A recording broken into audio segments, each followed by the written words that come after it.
Okay, welcome to HoTT. Now, one of the great things about a seminar like this is that you can run it from anywhere.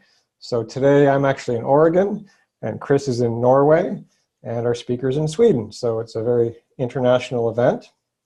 So I'll give you a few of the usual reminders that we always start out with. So we record the talks, and if the speaker agrees, we make them available on YouTube. And we now have a HoTT channel on YouTube, so you can subscribe to that and see all of the talks in the series. I also want to try to emphasize that we want this to feel as much as possible like a traditional seminar where people are in the same room. So one thing that will help with that is to keep your video on, so the speaker can tell that there's an audience. And also we want to really encourage you to ask questions. You just have to unmute your microphone and interrupt the speaker. Especially since we don't have such a firm end time, you really shouldn't hesitate to interrupt the speaker, and if they have to go a few minutes over at the end, that's not a problem at all. Of course, when you're not asking a question, please mute your microphone to get rid of echoes.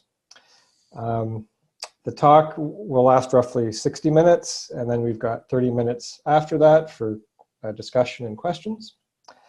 And I think that's it for the reminders. Today's speaker is Guillaume Brunerie from Stockholm University, and his title is Computer-Generated Proofs for the Monoidal Structure of the Smash Product. Okay, take it away, Guillaume.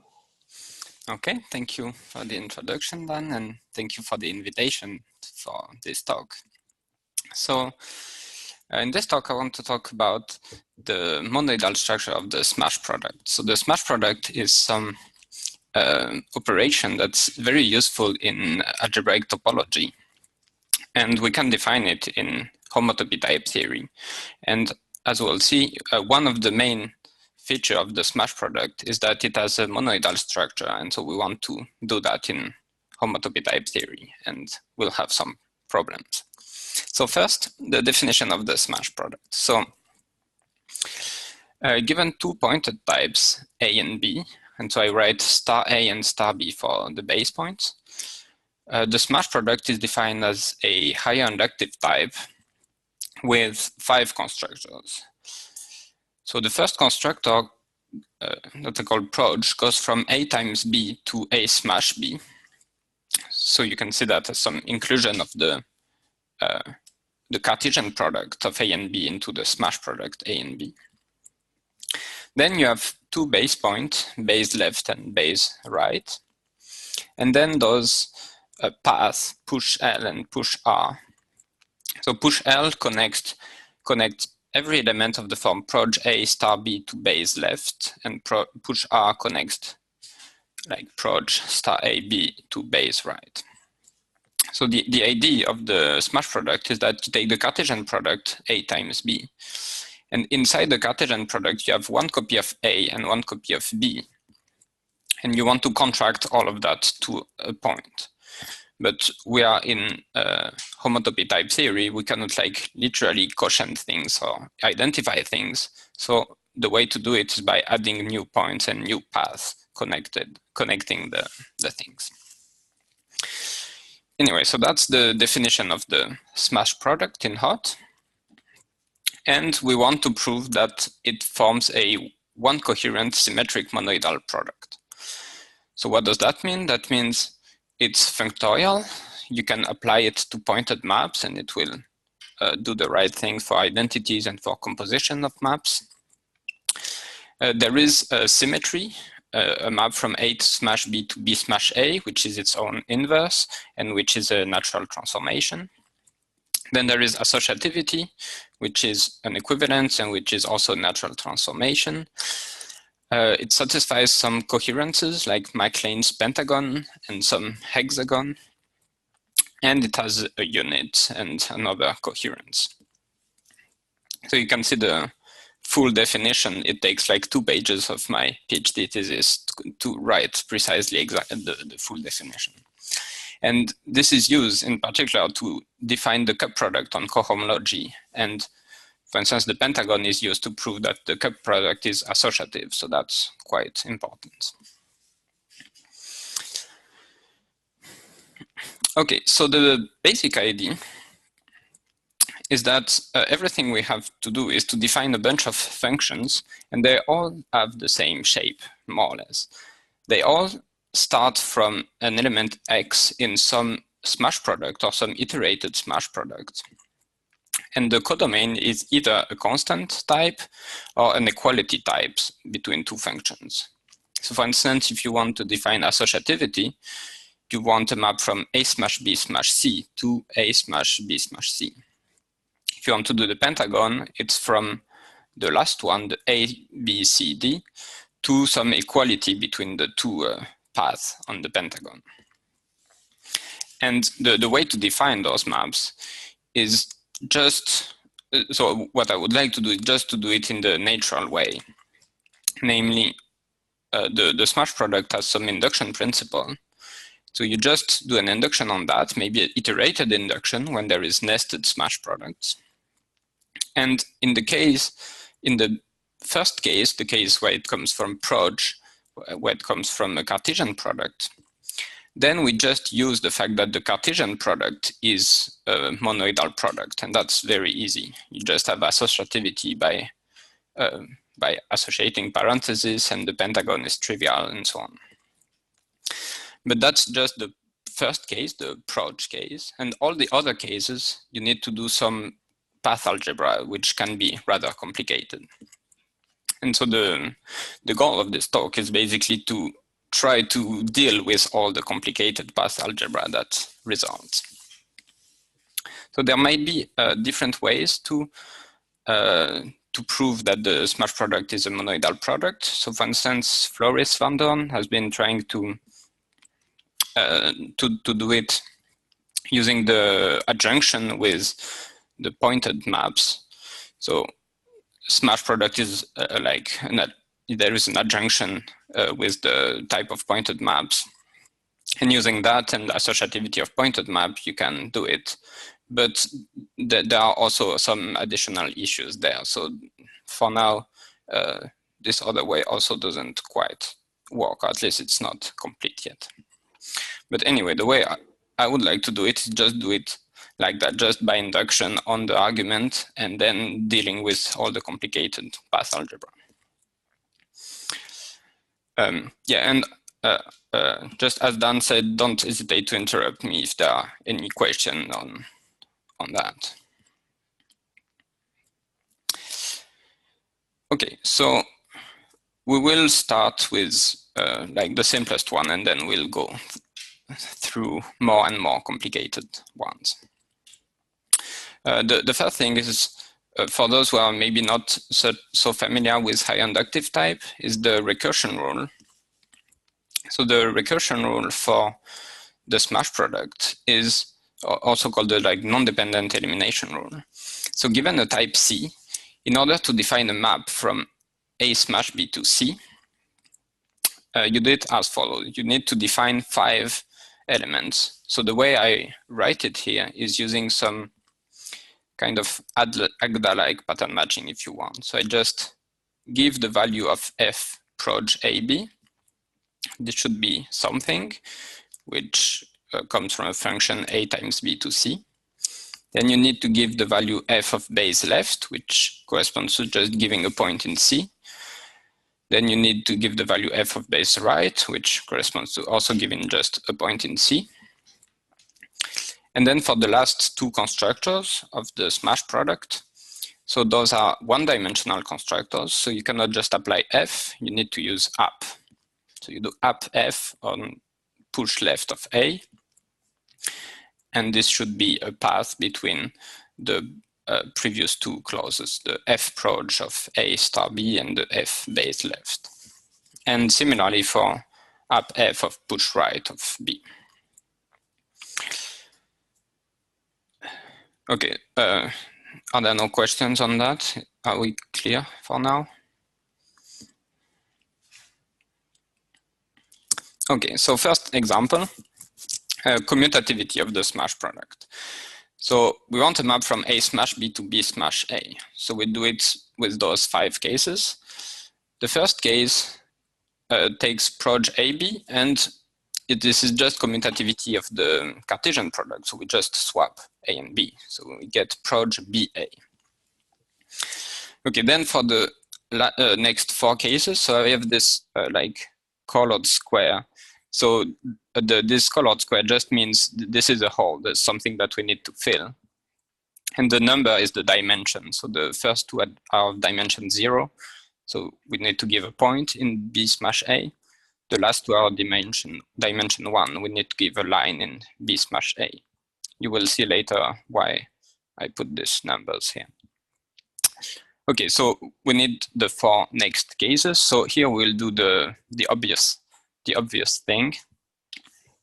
Namely, we just swap the constructor. So base left is sent to base right to base left, and push left A is sent to push right A, and same for push right B. Okay, so that was quite easy. Okay, next example. So we first need to talk to just define pointed maps. So I guess everyone knows that, but just for notation, if we have 2 pointed types, A and A prime, a pointed map from A to A prime is just a map from A to A prime, F together with something I write star F, which is an equality between F of the base point of A and the base point of A prime. Okay, so now we start with 2 pointed maps, F and G. And we want to define F smash G. So F smash G will be a map from A smash B to A prime smash B prime. So again, we do it by induction. In the proj AB case, it's easy. We just apply F to A and we apply G to B. We get proj F of A, G of B. Base left and base right, we send them to base left and base right. Okay, but now the last 2 cases are a bit more complicated. So if you look at what you get, for the first hole, you need to prove that proj F of A, G of star B is equal to base left. And for the second one, you need like the symmetric one, proj of F of star A and G of B is base right.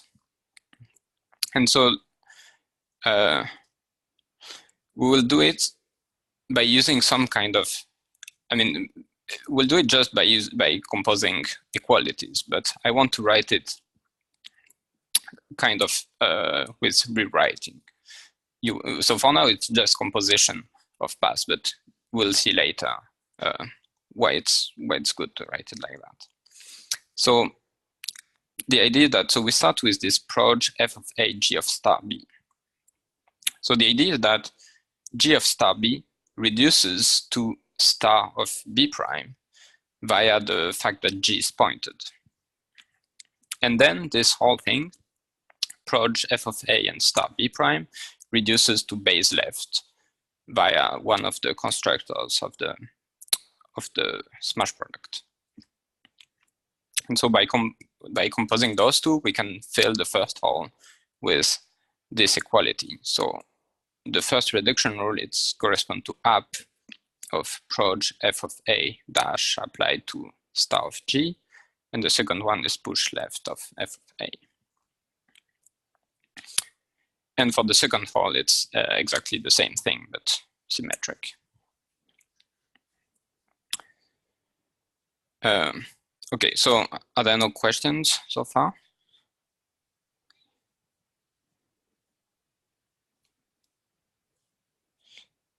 Okay, I guess not. So here are some of the rules we have been using. So the first one is F of star A reduces to star A prime via the fact that F is pointed. Then we also have proj A star B reduces to base left, and proj star A B reduces to base right. And then base left and base right themselves, we can see them as reducing to proj star A star B. And finally, this proj star A star B is seen as a normal form, so something that doesn't reduce. So basically, the idea will be that you take everything and you try to reduce everything down to the base point. So we can also do reducing in a context. So if u reduced to u prime, then f of u to f of u prime. This is just another way of defining app, of stating the type of app. And finally, you have composition of paths. If u reduced to u prime and u prime to u double prime, then u reduced to u double prime by doing the composition of the two paths. Okay, so far it's just like composition of paths. But... Okay, so sorry, I'll take the bait yes. and ask a naive question. Yep. I'm not really familiar with the concept of rewriting. I mean, it sort of looks to me that you're kind of substituting along inequality, but so I mean, in particular, when you say that proj of star A star B is a normal form and doesn't reduce further, could you explain just a little more about that? Yeah, so it's just, I mean, there is nothing formal about rewriting. I don't have here a definition of what rewriting is. It's just when you see an element in the smash product, some of them, it looks like you can write them in a simpler way. So for instance, f of star A, you can write it, I mean, it's kind of informally, you can rewrite it to star of A prime, and that's something simpler. And proj star A star B, that's the base point of the smash product, and there is nothing more to do to it, so we don't want to reduce it further.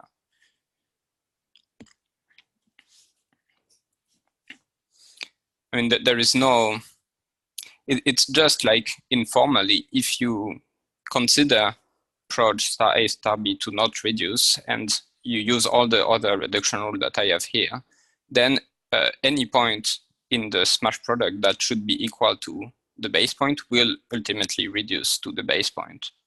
So that looks like a good thing to have. I don't know if it's a bit clearer. Would it maybe be correct to say that various things are equal, but you're choosing some directions for the equalities? Right, right. And you're just choosing those in a way that seems natural. Yes, yes. Yeah, so we just have some equalities. I just choose to orient them in a way that hopefully will look like a rewriting system, namely that it will terminate and things will end up in normal forms and so on. Yeah. You can do the smash product without the base L and base R constructors, right? Like, isn't there a way to do it where you just have proj? Well, so there are various ways to do it. You could, because the problem is that if you say that proj A star B reduces to proj star A star B, then you create loops. Like if you have a constructor like that, and you take A being star A, then you create a non-trivial loop. And then you need to add a two-dimensional constructor to get rid of that non-trivial loop. Okay. And I mean, I guess you can do it like that, just that you probably need two-dimensional constructors to your higher inductive type, and that's a bit more complicated to use. Okay, cool. Are there any more questions?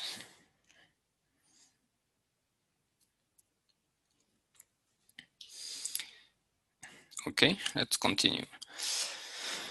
Okay, so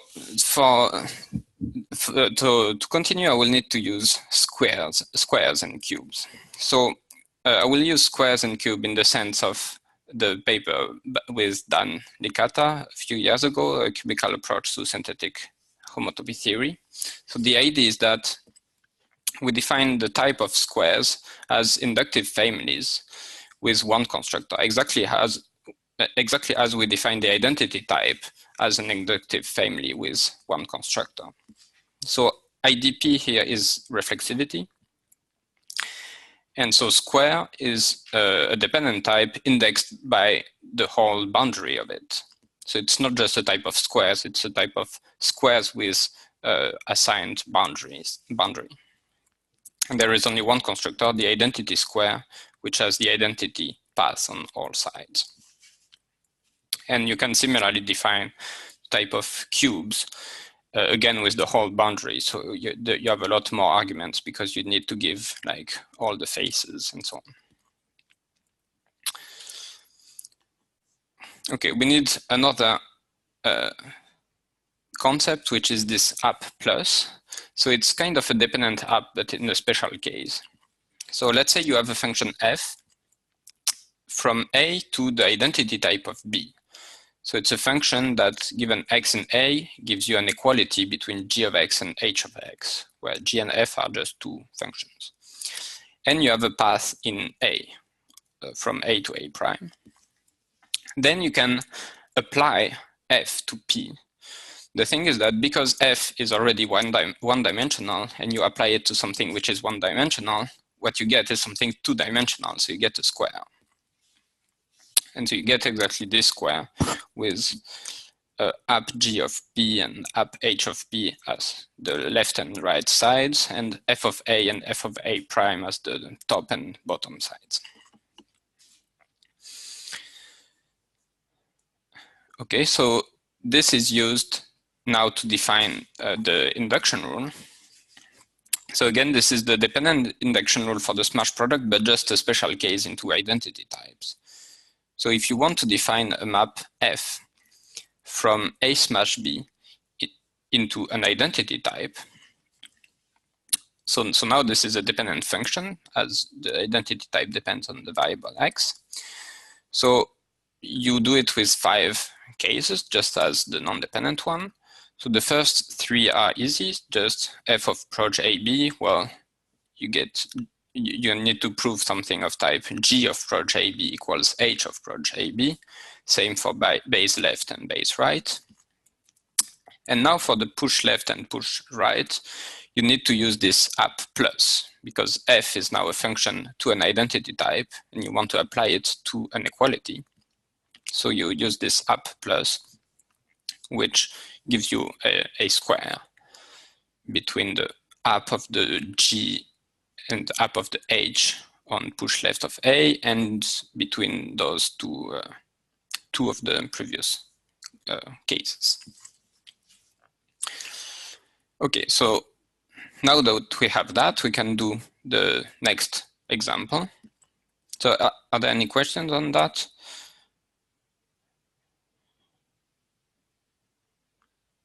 So the square is just the boundary equalities. It's not, there's no condition on the composites.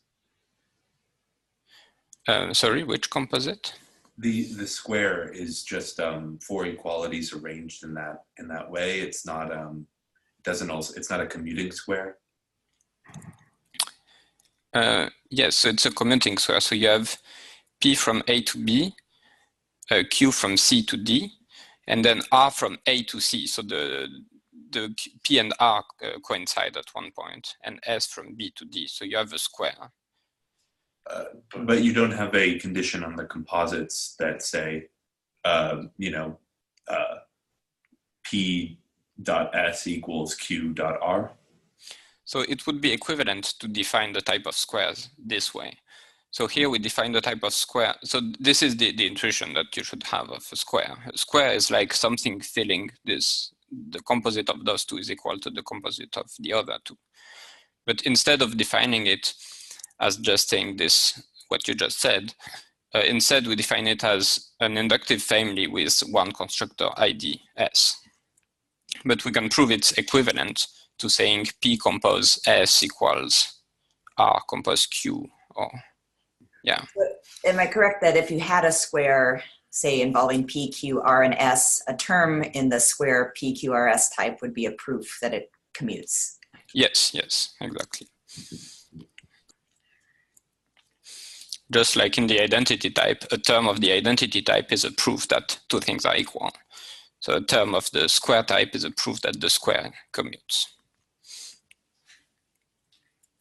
And so here, the first 3 cases, we have to prove some equalities, and the last 2 cases, we have to prove that some square commutes. Okay, did I answer your question?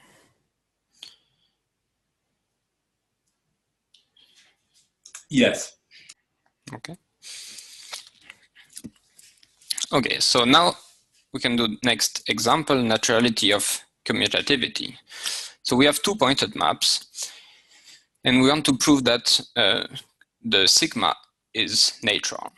So what does that mean? It means if you start from x in A smash B, and you can first apply f smash g to it, and then apply sigma A prime B prime.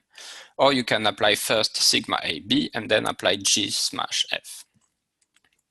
So in order to do that, we use the induction rule that I just presented. The first three cases are very easy, because if you just look through the definitions, on both sides, they will both reduce to the same thing. So in all three cases, we can just put reflexivity. Now the last two cases, here we have squares, and here it becomes a bit more complicated, because if we look at the first square, so on the left-hand side we have app of the function which is the left-hand side of the type. So this sigma A prime B prime composed with F smash G, and we app that to push left of A. And we have to compare that with app of the other function, this G smash F composed sigma A B applied to push left of A. And then the third and fourth square are just reflexivities, so that's not getting in the way. Okay, so again, we'll do it like using some kind of rewriting, trying to rewrite things as much as possible to prove an equality to something hopefully simpler, and if both sides arrive to the same thing, then we're done. So the first side was app of sigma A prime B prime compose F smash G to push left A. So here one thing we can do is we have app of a composition of functions. We can split it into a composition of apps. So we get app sigma A prime B prime applied to app F smash G of push left of A. Then we have app F smash G applied to push left of A.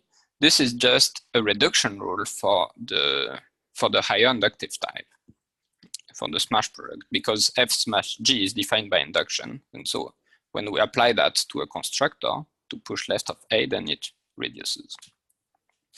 And so that was the thing we had before. This app proj something concatenated with push left something. Okay, now we have app sigma A prime B prime applied to a concatenation. We just split the concatenation into two and do app sigma of the first one concatenated with app sigma of the second one. Okay, now the first one, we have app something of app something, and now we will merge them back again. So in the first line, we splitted the app of a composition because the one in the middle would reduce, but here we need to do it in the other direction. And the reason is that when we merge them again, we get sigma composed with proj fa blank. And this will reduce because again, sigma is defined by induction. So sigma applied to proj will reduce to something. So the left-hand side of the composition just reduced to app proj blank f of a to apply to star g. In the right-hand side, it also reduces because it's just by definition, just a beta reduction rule for high inductive types. Okay, and now this is like a normal form if you want, in that there is nothing obvious to do here, so we just leave it like that. And if you look at the other side now, you can do something very similar. You first split the app into two and then apply twice the reduction rule, the beta reduction rule for high inductive types, and you end up with exactly the same thing. So both sides are equal to the same thing. So conclusion, we can fill the whole square. So the square commutes. And so that proves the first hole, and the second hole was exactly the same as well. I mean, just the symmetric. Okay, so here there are a few things that are a bit strange. For instance, sometimes we need to split up of a composition of functions. Sometimes we need to merge it together. So it's not quite clear which is the order, because we want to orient the equalities to make it look like rewriting, and it's not quite clear whether up of a composition you're supposed to merge them or to split them. But okay, here are some of the rewriting rules that I'm using. So first, all the beta reduction rules for higher inductive types. Then also things like up of the identity function on P is equal to P, and that it's natural to see that as a reduction rule. Then if you have up G of up F of P, you can merge them together to get up G circle F of P. And so the approach I'm taking is that you should always merge up together, unless by unmerging, then the inner things reduces. So if up F of P reduces to P prime, then up G circle F of P will reduce to up G of P prime. Okay, and then another rule we use is up F of the concatenation of paths is a concatenation of the up, and also that you can reduce both sides if you have U dot V and U reduced to U prime and V to V prime, it goes to U prime dot V prime. And to implement that, you need to do something like horizontal composition.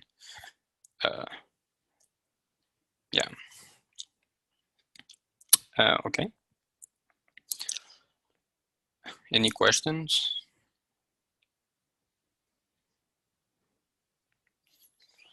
Okay, next example, associativity. So associativity is a bit different because now the domain is an iterated smash product, so we'll need to do an iterated induction. So we first do an induction on the first smash product, so the one between A smash B and C. So in the proj case, one argument is X, which is of type A smash B, and we'll need to do another induction on that, so we'll defer that for later. And same in the push left case, we need another induction. So in the proj case, here is the other induction. So when it's the proj case of the proj case, then this is just the normal thing, the associativity for Cartesian product. So we just move around the parentheses, and then you have a bunch of other things. And in the push left case, you have just a bunch of things to prove. So here there are quite a few holes. So some of them are just picking a point in A smash B smash C, either base left or base right or whatever. So that's the green with a 0. The blue with a 1 is like constructing an equality in between two things that you constructed before. And the red with a 2 is like filling a square, where you might need to reduce the size of the squares.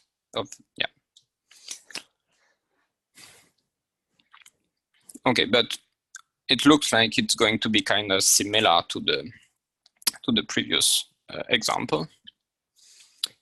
So the next one is the hexagon. So the hexagon is something like that. There are two different ways to go from A smash B smash C to B smash C smash A, and you want to prove that they are equal. So that's what you want to prove. Given X in A smash B smash C, you want some identity between two things. And again, it will need an iterated induction.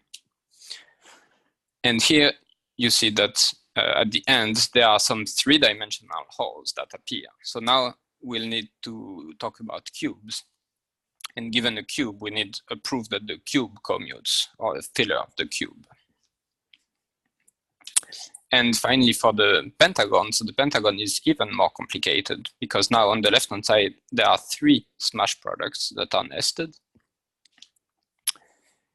And well, so this is basically what it gives you do a triple induction, and then at the end you need to give a bunch of 4-dimensional things. So you need to work with hypercubes and to have some kind of rewriting for them.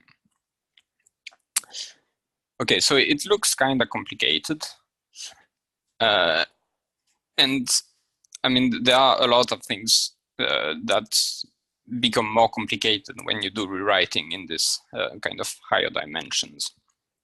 So let me show you a few of the things that come up. So the first thing is, okay, let's define this Upsquare function. So Upsquare just takes a normal function, non-dependent function from A to B, and a square in A, and it returns a square in B, whose sides are just apply f to each of the sides of the initial square. So when you have that, it's natural to ask for a reduction rule saying up square of the identity function reduced to the identity function. But the problem with that is that the two sides of that don't even have the same type, because on the left-hand side, the sides are up of the identity function on P, whereas on the right-hand side, it's just P. So you cannot just have an equality between those, because you need to also rewrite the sides. So the solution is to do some kind of cubical rewriting, in the sense that now if S rewrites to S prime, what that means is just that there is a cube whose such that S and S prime are two opposite spaces of it, but there can be something non-trivial on the 4 other faces.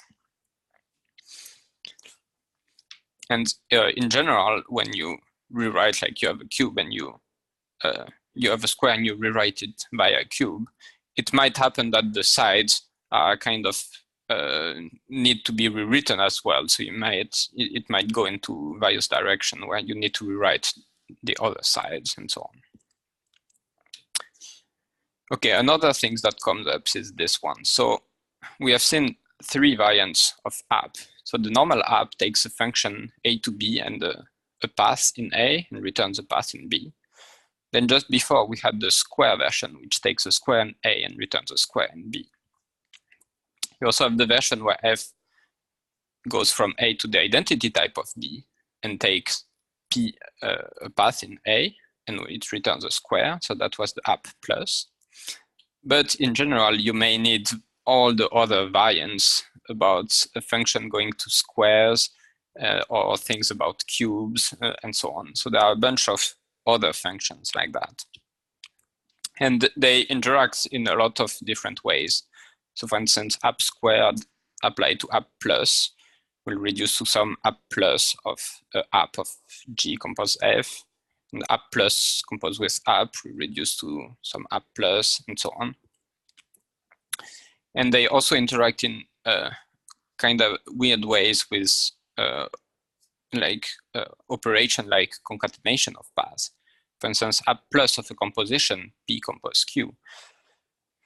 It doesn't reduce to like app plus of P concatenated with app plus of Q, because now we have squares. So we need to do a square version, so some kind of 2-dimensional composition. And also app plus, when you have app plus, you can have the composition as the function. And so you also need to understand how that rewrites. So here this diamond, these 2 different diamonds, like 2 other operations that you need to figure out in order for that to make sense.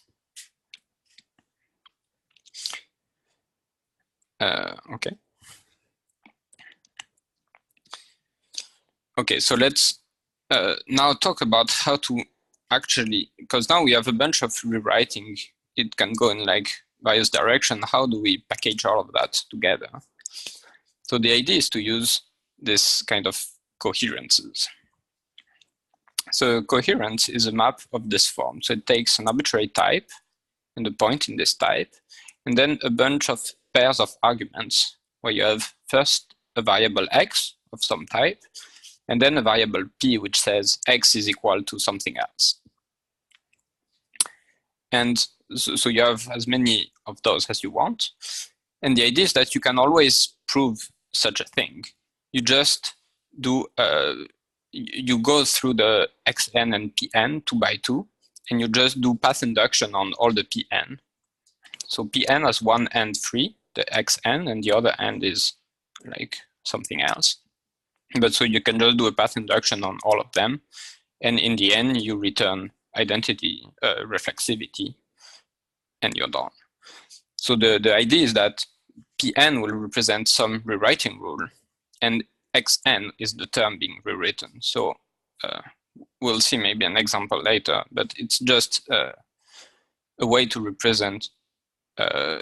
So you have Xn representing the term, and then you want to rewrite it to something. And the path that rewrites it, you call it Pn, and then just applying this kind of coherence, you can prove whatever you want. And because we have cubical rewriting, we actually need this kind of pairs of argument, where now Pn is not simply an equality from xn to something, but it's a square where one of the sides is xn and the other three sides are whatever.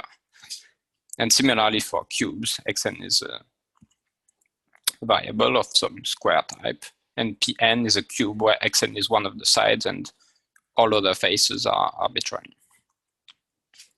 And then so we can still construct such coherences. You just need some kind of smarter version of path induction which can deal with that. But it's not very difficult to get. Okay, are there any questions so far?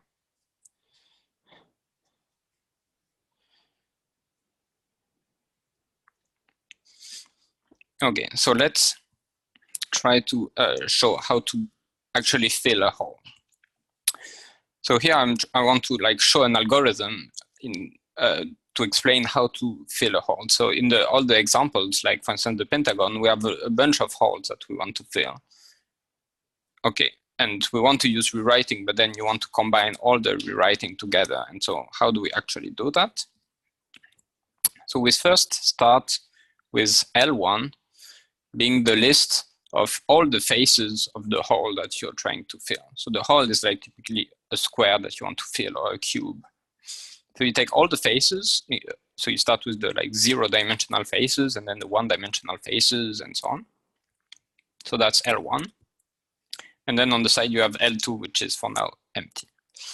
So if I take the first element of L1, if it's the base point, or if it's already in L2, you just get rid of it. Otherwise, you can reduce it. So it gives you a new cube, S. And so you add this pair of T and S to the list L2, the other list that you have on the side. And all the other faces of S, you put them back in L1, because they might need to be reduced as well. And then you repeat that again and again until L1 is empty. So basically, you start with what you have, and you try to rewrite things. And every time you manage to rewrite something, you record in the second list, L2, you record which term you have rewritten and how you rewrote it. And you do that again and again until everything reduces down to the base point. And when everything is reduced to the base point, then you're done with this part of the algorithm. And then, so you have this list of all the reduction rules that you have used, and you use that to build some cubical coherence out of it.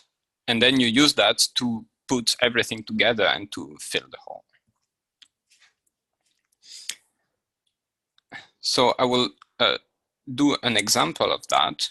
I don't know if it will be easy to follow, but we'll see.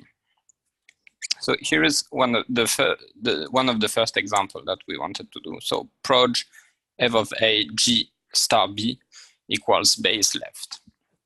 So you start with L1 being those two elements. So now the hole is just a line, so the sides is just 2 points. And we want to take those 2 points and to reduce them down as much as possible until everything reduced down to the base point. So we first take the first one. We notice that we can reduce it using this app proj f of a blank star g.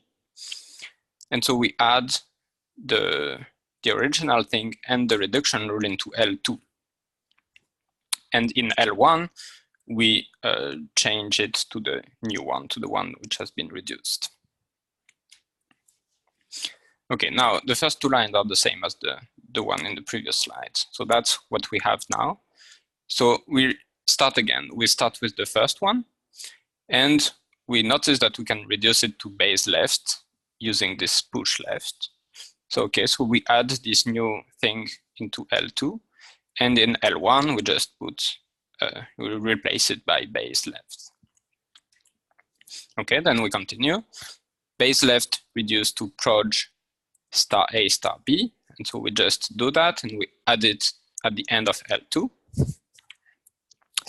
And now we're done, because in L1 we just have first the base point and base left, which is already in L2. So now we have managed to reduce everything down to the base point. So what we have to do now is to use L2 to build a cubical coherence out of it, and then use that to actually fill the hole. So here is how it looks like. So we will start from the bottom of L2 and going up. And so the coherence takes, so as I said before, so a type and a point A in X, which, so on the right, it's what it corresponds to, more or less speaking. So A corresponds to the base point of X. Then we add a new pair of arguments. So X0 corresponds to base left, which is at the bottom of L2, and P0 corresponds to the rewriting rule. So P0, you can see it as like rewriting X0 to A, which rewrites base left to the base point.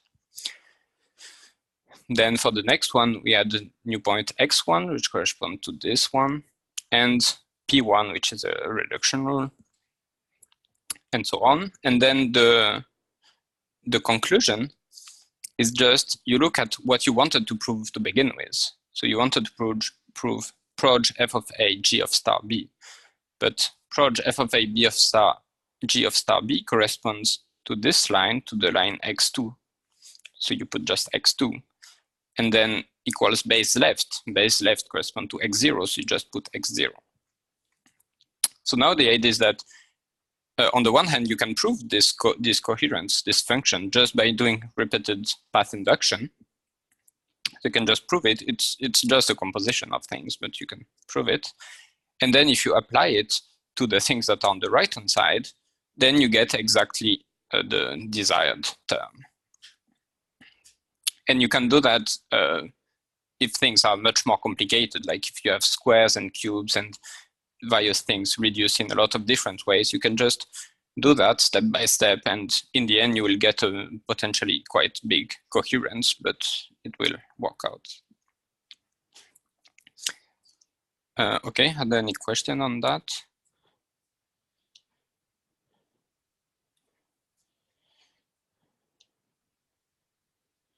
Yeah, I guess maybe I will ask a question now. It sounds to me like what you're doing is equivalent to just doing the rewriting.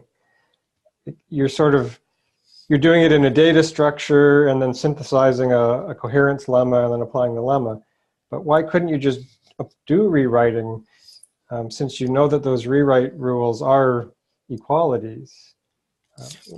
Why this indirect way? So one reason is that sometimes you want to rewrite as a square or as a cube, and then some other sides needs to be rewritten as well. And you need all that to interact with various other compositions. So you rewrite, and then some part of it will rewrite, and so on. And so it's not really clear how to, I mean, in all the examples I did, it was just a composition, but in general, there are examples where it can be much more complicated than just a linear composition of equalities. And so in general, I mean, this is a way to like combine everything, and I'm not sure how to do it otherwise. Well, I mean, maybe you might say we should continue this discussion after, but let me just ask one more question since we've started. So part of what's going on is you've chosen to encode these higher equalities using these square types and cube types, rather than just using identity types, iterated identity types.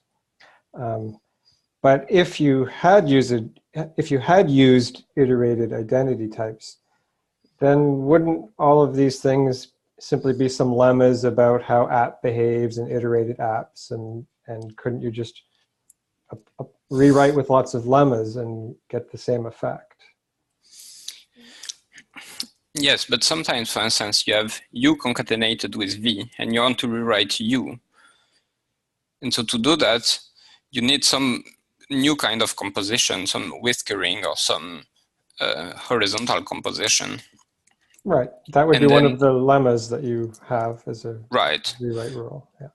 But then it can get very complicated, because if you want to encode a cube as some iterated identity type, then it will be something quite complicated. And then if you want to rewrite inside one of it, then you will need the corresponding lemma. But if you want to write in all of them, you will need a very complicated lemma probably, and so on. And so that's just a way to generate this kind of lemmas automatically. Okay, well, maybe I'll ask more at the end. Thanks.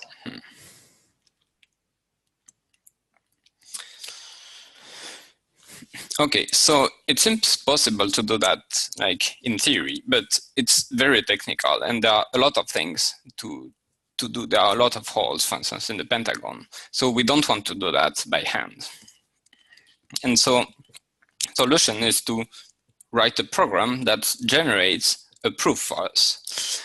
And when we're at it, if we want to generate a proof, then we can generate a formal proof, a proof that can be checked in a proof assistant to be sure that our big complicated thing is really a correct proof. So given that I'm more familiar with Agda, so the proof that I generate is in Agda. And the program generating the proof, I also wrote it in Agda.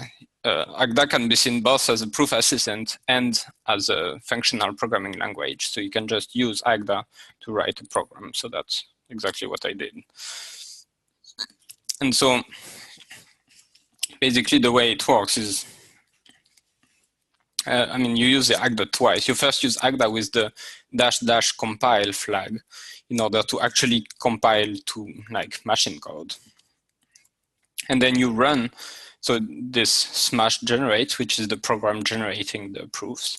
Then you run this smash generate, and it outputs a string that you put into a file, and then you check again this file with Agda, and you hope that it works. So how well does it work? So far it can prove almost everything except mainly for the Pentagon. So in particular, it can prove the smash of two functions, f and g, and compatibilities with like identities. It can prove the symmetry of the smash product and the fact that it's involutive and that it's a natural transformation. It can prove associativity, the fact that associativity is an inverse, and the fact that associativity is natural. So for now, the naturality of associativity is like the biggest bottleneck. It takes a lot of memory, like 25 gigabytes of memory in 10 minutes. And it can also do the hexagon, which takes like 7 minutes and 8 gigabytes of memory. So I'm working on the Pentagon, and so the main problem with the Pentagon is that now I need to introduce those hypercubes, and that's so I didn't finish to write all the reduction rules that I need. And anyway, but that's work in progress. So in the future things that I would like to do, so I would like to finish the Pentagon, of course, and a few other parts that are missing. But more importantly, I think it would be good to have an actual meta-theoretic proof that it actually works, rather than having to actually run the program and checking it. If we could have a proof that the algorithm will always terminate and will always give you a correct proof, that would be much better. And in particular, if we can get that and generalize enough. Something that would be nice to prove is that the smash product is infinity coherent. So far, I don't think, I mean, we don't know of any way to state that the smash product is infinity coherent internally to type theory, but it shouldn't be a problem to state externally, or maybe using some two-level type theory or something like that. To state externally what is infinity coherent, you just have all the Pentagon and the higher associahedra and everything else. And if we get a meta-theoretic proof that the algorithm always terminates, then it should also be able to give us a proof that the smash product is infinity coherent without having to construct infinitely many coherences and check them. Okay, but I think something more interesting is, can this idea of kind of higher dimensional rewriting be applied in other situations? So I have two more slides. So first one is a comparison with topology. So in topology, the smash product, as I said, is defined as a quotient. So in topology, we like literally identify points with each other instead of adding paths between them. And this makes things quite different. For instance, it's very easy to define the associativity map. And the Pentagon is completely trivial, because now points are really identified with each other, so we don't have to check anything. The Pentagon is trivial. What is not trivial, however, is to prove that the alpha map is continuous. And I mean, the reason is that when you identify points, you kind of mess up the topology. And so it might not be continuous. Whereas if you do it as in HoTT by adding paths, then it doesn't mess up the topology at all. So it will be automatically continuous, except that now you have to deal with those new paths and just do something with them. And so the big picture of what I'm doing here is that there are some propositional equalities that we would like to pretend are reduction rules. There are something that they are just propositional, they are not judgmental, but intuitively they feel judgmental and they feel like reduction rules. And so in cubical type theory, there are a lot of the problems I have here are avoided, because in cubical type theory, you have many more reduction rules, but it doesn't work for all of them. For instance, the rule for pointed maps, that f of star a, you want to see it as reducing to star of a prime. Or the rule that proj a star b, you want that to reduce to base left. This is not a definitional equality, and it will never be unless you go into some kind of reflection rule or something, but you cannot hope for that to be a definitional equality. And so the thing I would like to do is, can we find a way, an automated way to handle such propositional reduction rules? So the goal, the kind of the thing we would hope is that we could have a proof assistant where to the user, it would look like things reduce. So when it sees f of star a, it will kind of reduce it to star of a prime. But in reality, it would not be an actual reduction rule. It would not be a definitional equality. It would be the proof assistant doing all the work behind the scene. So everything that I'm doing here. So that's kind of the long-term goal. That and the smash product is kind of a good toy example, because there are a lot of the reduction rule that you need. And if everything that we want to be a reduction rule were a reduction rule, then it would be, everything would be trivial basically. But it's very complicated to make them into actual reduction rules. Okay, so I'm done. So thank you very much for your attention. We don't hear you, Dan. Thanks for pointing that out. Okay, so thanks, Guillaume, for your talk. I will unmute everyone now so we can all applaud.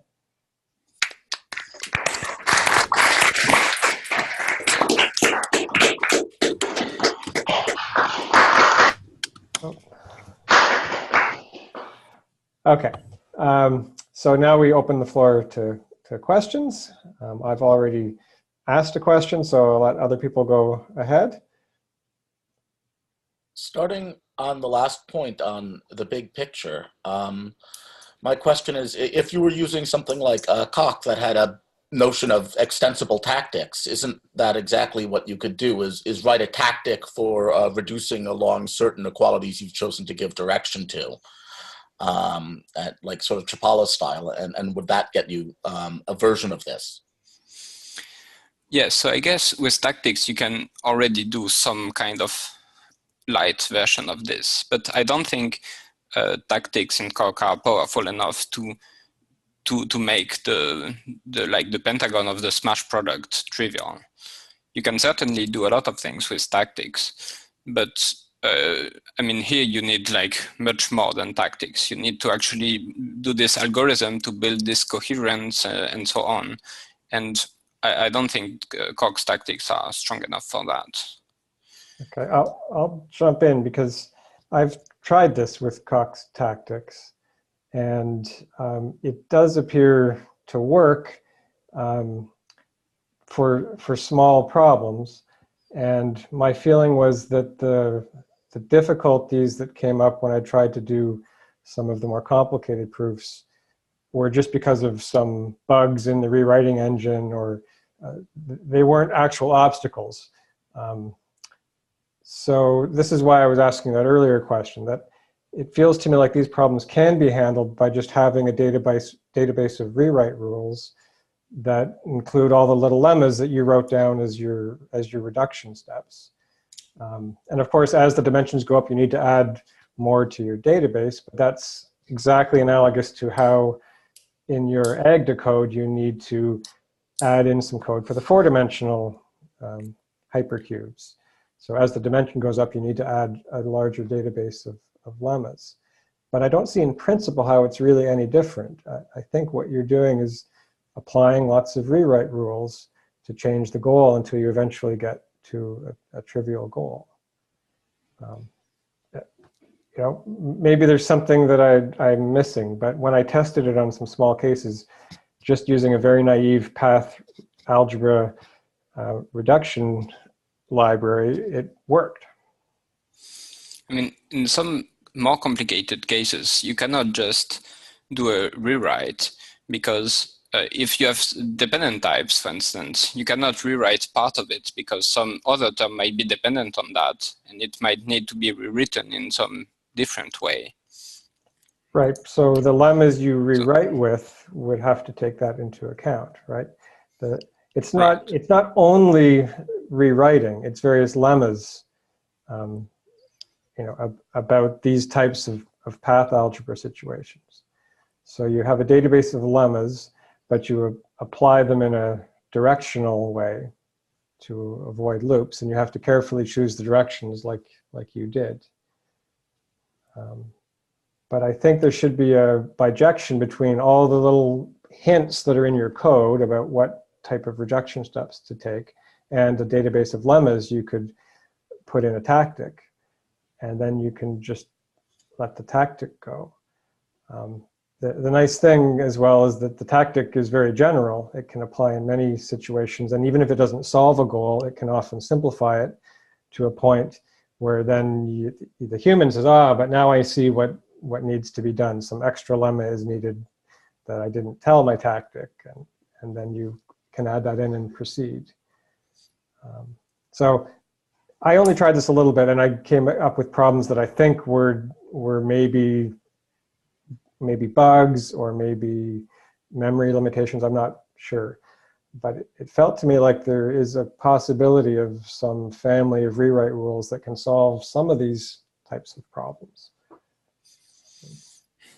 Well, maybe. I mean, I'm still kind of skeptical that it will like handle the Pentagon automatically, for instance. But I don't know. Yeah. It might be the case. So Guillaume, did I understand you correctly that the automation is generating the coherence lemmas? Like, yes. yeah, Yes. so it looks at the goal and figures out the coherence. So I think that's different than what Dan's suggesting, because here the automation is writing the lemmas, including like imagine you didn't write associativity of composition as a lemma. The automation would write that lemma for you rather than you putting all of the lemmas that you would need in. And I think that's important because a lot of the like higher ones are not like often not easily a composite of simple algebraic infinity groupoid facts or something like that. You just like look at the goal and it turns out to be sort of like 7 uses of associativity and 4 uses of inverse laws and whatever, but you just kind of blast in one path induction. And so that does seem like a difference to me. It's possible, but I would argue that those lemmas are just iterated path induction, which is what the rewrite tactic is doing. And it's the choice of reduction rules that he does have to hard code that are No, but I think that's not hard coded, because the are you thinking of like, for example, associativity of composition as a reduction rule? Associative composition of paths? Yeah. Yes. Okay, so like I think the automation here is writing that lemma. That's not an input. That reduction rule is not an input to the technique. Is that true, Guillaume? I mean, you were listing all the reduction rules, and I thought you had to teach your ag to code all those rules that were available. Yeah, so I do give quite a lot of rules, but there are also a lot of them that are automatically generated. So all things like associativity of composition, that's definitely like generated by the code. Okay. And then all the things like if you apply a function to some complicated composition or to associativity of composition, then it commutes. That's the kind of lemma that are also automatically generated, and that presumably you would need to write them and add them manually. Okay, I see. Yeah.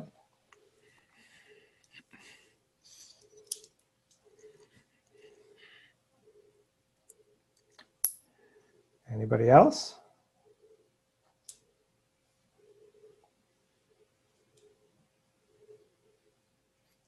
So I think I missed the point of the topology slide. Would you mind if we went back there?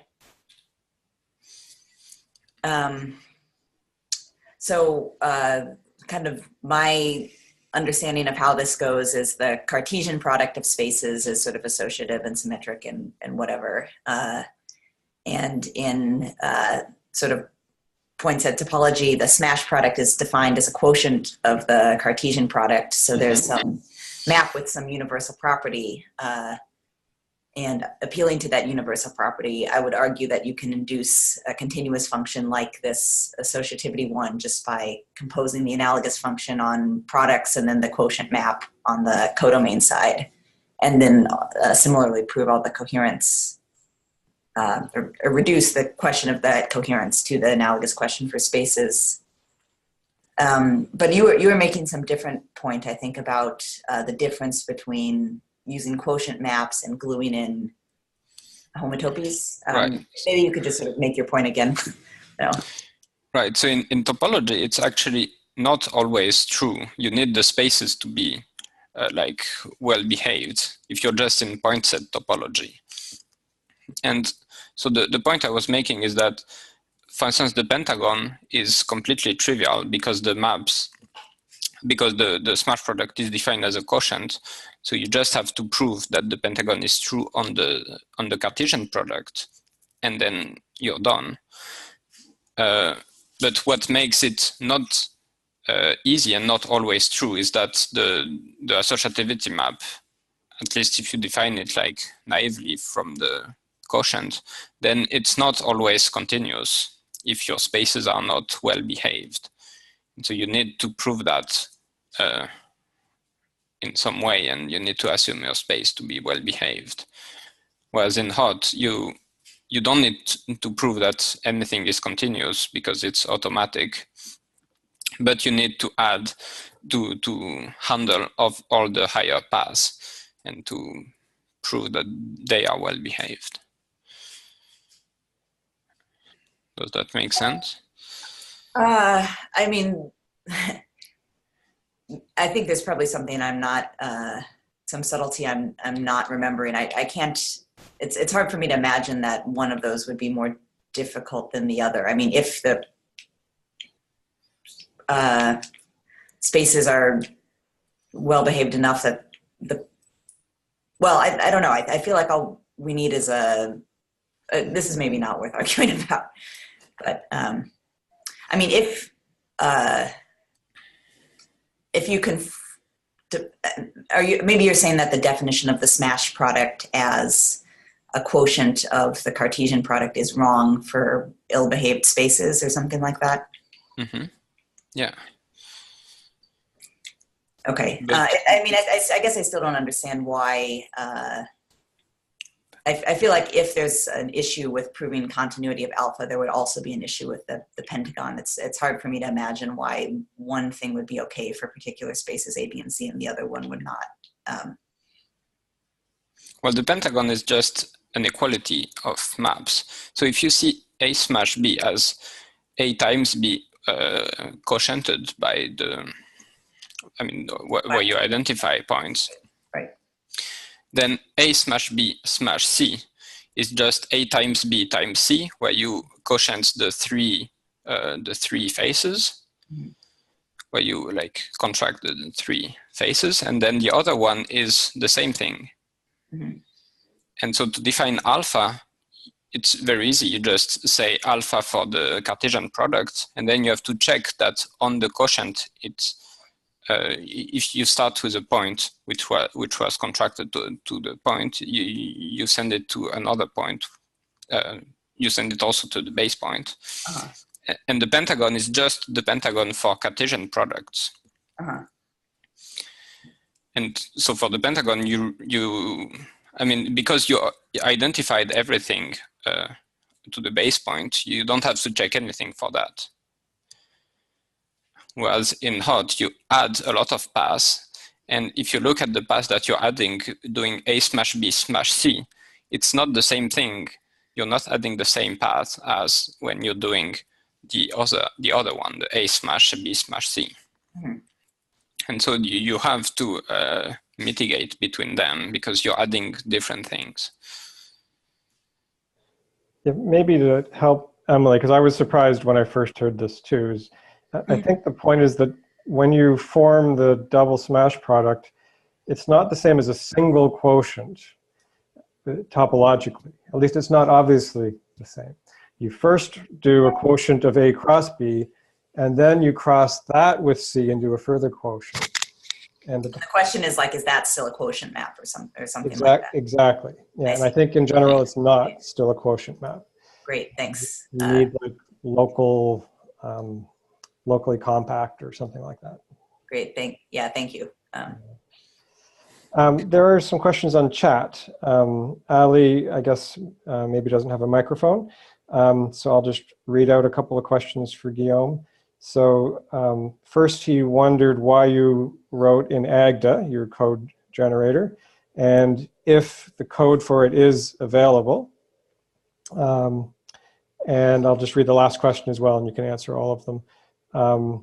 He wonders if there's some kind of middle ground. Oh, sorry, this was Carlo, who also asked if there's a middle ground where tactics could be used to generate the coherence lemmas, so that it still could be done more internally. So sorry, I mixed up two different sets of questions there. Okay, so I wrote it in Agda because I'm most familiar with Agda. So the program which generates the code, it could be written in anything. I could have written it in Haskell or in C or whatever, but just that I guess Agda is the programming language I'm the most familiar with, and you can print strings with it, and so that's all I need. And so I just decided to do it in Agda. And so the code is available. It's on my GitHub. There is like a repository called Smash Product, I think. But the code is not really polished, and it's kind of hard to read in some places and not very useful for other purposes, but you can take a look at it if you want. And what was the other question? Carlo asked if I guess maybe one way to say it would be if your code could actually just be made into a tactic that generates lemmas on the fly. So maybe, but then you would need like a tactic that can generate lemmas. And so one issue, so I kind of tried to do that using some kind of reflection.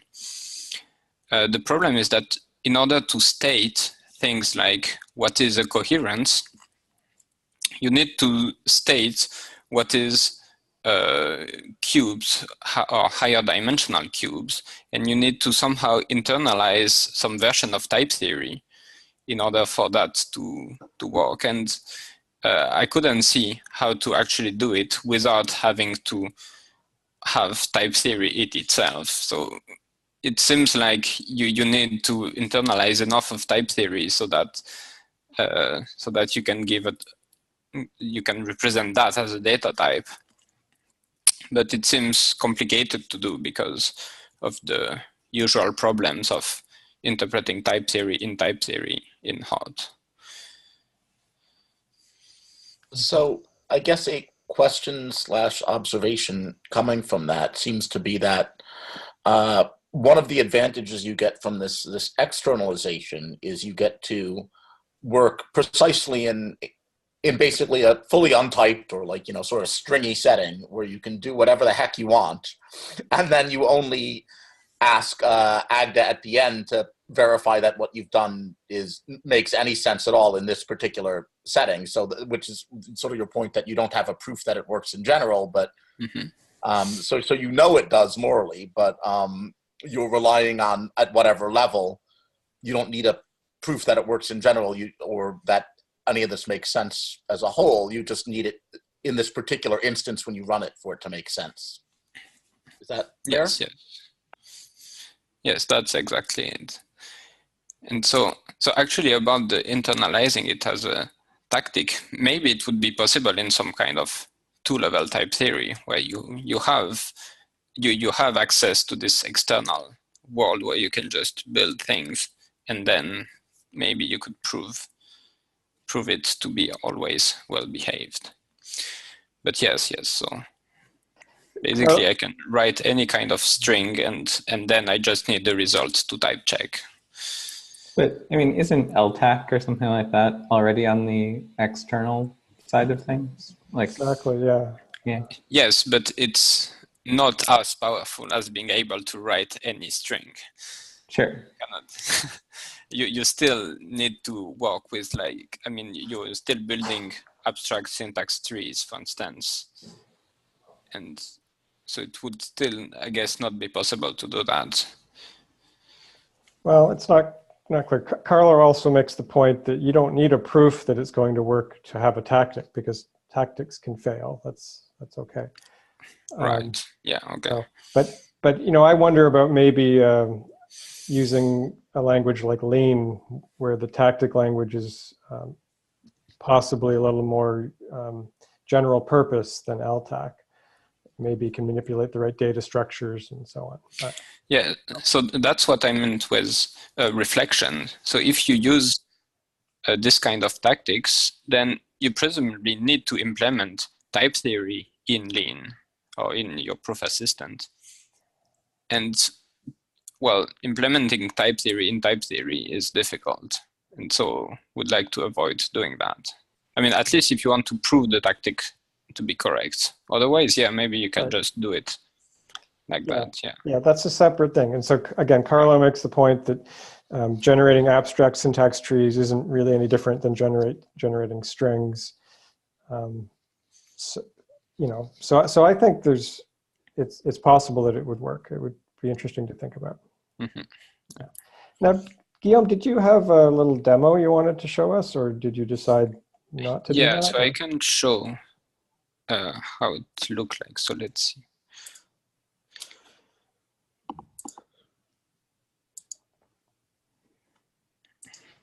Okay, can you see the Emacs window? Yes.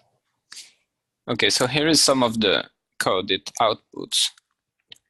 Okay, so it starts with sigma. So I'm importing a lot of definition and lemmas that we need. But okay, and if you don't know about Agda, it's probably fine. You can just look that it makes sense somehow. Anyway, you have sigma. It takes 2 pointed types A and B, and it returns a pointed map from A smash B to B smash A. And so the way to do it is by a recursion on the smash product. And here you have the 5 arguments.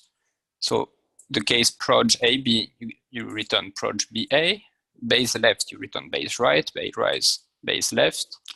And oh yeah, I guess I changed in my slides to pass R and pass L, but this is called glue here, but it's the same thing. So this is the obvious thing, the thing we did. Okay, then for lambda map, it takes 2 pointed maps F and G and returns a pointed map from A smash B to A prime smash B prime. So again, in the proj case, just applies F to A and applies G to B. So the dollar thing is just because F is a pointed map, so you need to extract the function out of it and then apply it, but it's just F applied to A. So here you have base left and base right. And here you have 2 coherences. So that's the things that are automatically generated. So they are like that. And so it really looks like, I think the first one is exactly the one I had in the example. And so this is a comment explaining how it's been built. So X corresponds to A prime slash B prime, and then all the things corresponds to points or lines that you rewrite or along which you rewrite. And so it just takes A in X and then X0 in X and P0 a path from X0 to A and X1 and P1 and so on. And the way it's defined is just in Agda, you have this pattern matching. So you can just match this one with IDP, so reflexivity, and same for this one, and same for this one, and the result is just reflexivity. So you can just do that, and same for the other one. Okay, if we look at the naturality, where is it? Now this one is the naturality of sigma. So it starts with, so we want to prove that for all x in A smash B, sigma of F smash G of X is G smash F of sigma of X. And so again, in the proj case, it's just reflexivity. And in all the other cases, it's some coherence of things. And so those coherences are now a bit more complicated. So if we look at this one, for instance, so this one has way more arguments. And so here we can look at what it is. And so some of them, like this one is like you have app of sigma and app of proj, and you use app circle to merge the two together. And some of them use the reduction rule for the beta reduction rule for glue for the map sigma. Then you have some Upsquare which appear and so on. And so again, and so this is again proved just using pattern matching. So you just for each argument you pattern match on the reflexivity, reflexivity, reflexivity, and then reflexivity square and so on. And you get reflexivity square in the end. And so I also have associativity. So I need to define first the alpha proj, which for AB just do proj A and proj BC. So that's the way it actually associates it. And various other coherences that we need for the alpha glue left. And then we can define alpha again as a recursion and using alpha proj in the proj case and alpha glue left in the left case and so on. And so finally I can show so the hexagon. So it takes ABC, 3 pointer types and an element in A smash B smash C, and this is the type of the hexagon. So it's complicated, like ID of sigma applied to alpha applied to sigma smash ID of x equal to alpha of sigma of alpha of x. And it uses various other coherences like this one. So now Emacs, I should not use the mouse because Emacs doesn't like that. And so now you have a lot of coherences with some app plus plus. And so this one is like 120 steps of reduction. And if you look at the definition, it's like a big thing with a lot of squares and cube. And this 4 lines is the pattern matching, where you just match with reflexivity everywhere. And well, it works. It takes a little time to type check, but it works.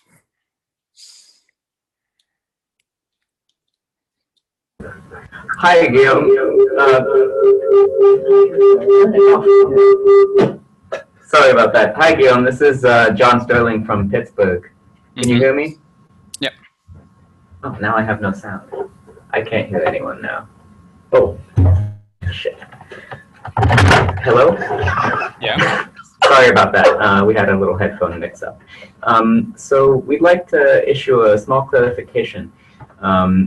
So we're pretty sure that all the tactic systems of the 3 major proof assistants, AGDA, COC, and Lean, are equipped to do all the things that you're doing using string generation right now. In particular, there is no need to internalize type theory or anything like that.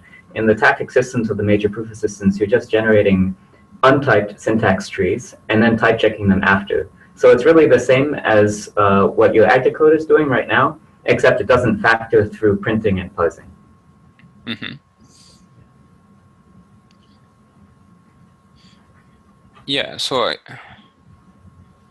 I guess that's the case, but I mean, it wouldn't help if you want to actually prove that the code is correct. Yeah, that's a much harder problem, and I feel that that's like a separate issue. This is sort of just a question of how to engineer a heuristic for generating coherences. Right, right.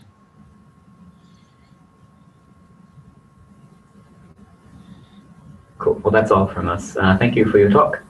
Mm-hmm.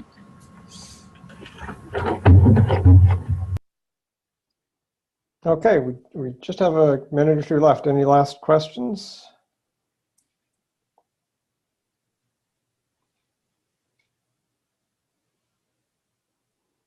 Okay, so let's all thank Guillaume again.